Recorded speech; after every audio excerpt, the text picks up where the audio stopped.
Evening, good evening, welcome to my channel.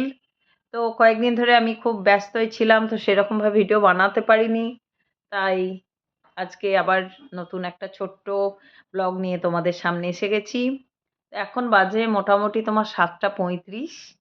তো already ডিনারের arrangement হচ্ছে। আর আজকে আগেই বলে রাখি, মকর সংক্রান্তি, শুভ মকর সংক্রান্তির শুভেচ্ছা সবাইকে।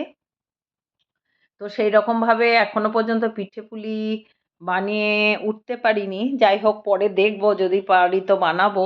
তো আজকে অনেকের বাড়িতেই পিঠে পুলি এসব হয়, তো আমি সেরকমভাবে কিছুই করতে পারিনি।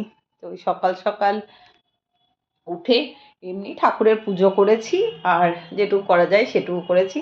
তো তার বাদতি সেরকমভাবে আর কিছু করা হয়ে ওঠেনি। আর এই যে একটু আগে তোমার তরকারি কাটা হলো কালকের জন্য। আর সব থেকে দেখাই, দেখো, এটা হচ্ছে মোচা। অলরেডি আমার কাটা হয়ে গেছে।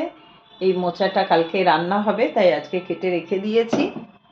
দেখি রাত্রিবেলায় পারলে একটু সিটি মেরে নেবো, তাহলে সকালবেলাটা খুব তাড়াতাড়ি রান্নাটা করে ফেলতে পারি, কারণ সকালে অনেক কাজ থাকে তো। আর এই যে জেলে রেখে দিয়েছি তোমার একটু ছোট করে ভেজিটেবলস কেটেছি। এটা দেখি একটু চিকেন স্টু বানানো হবে। আর এই যে তলায় দেখো শাক, এটা হচ্ছে তোমার খেসারি শাক। এটা সব সময় পাওয়া যায় না, তো আজকে পাওয়া গেছিলো, তো বললো যে এটা খুব ভালো হবে, তাই নিয়ে এসেছি। তাই এটাকে কেটে রাখা হয়েছে, কালকে সব বানাবো। আমি আগের দিন একটু তরকারি কেটে রাখতে ভালোবাসি, কাজেই একটু তাড়াতাড়ি হয়ে যায় আর বেশ ভালোও লাগে। তো এই হলো ব্যাপার। অলরেডি দেখো বাসন ধোয়া কমপ্লিট হয়ে গেছে আমার। তো এবার ঘরটা একটুখানি এধার ওধার করে, অলরেডি ডিনারের সময় তো হয়েই গেল। এখন 7:40 বাজছে। তো বন্ধুরা, এই ছোট্ট ব্লগটা তোমাদের সঙ্গে শেয়ার করলাম।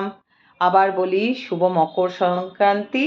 তোমরা ভালো থেকো, খুব সুস্থ থেকো, আর খুব সুন্দর আনন্দভাবে দিন কাটুক।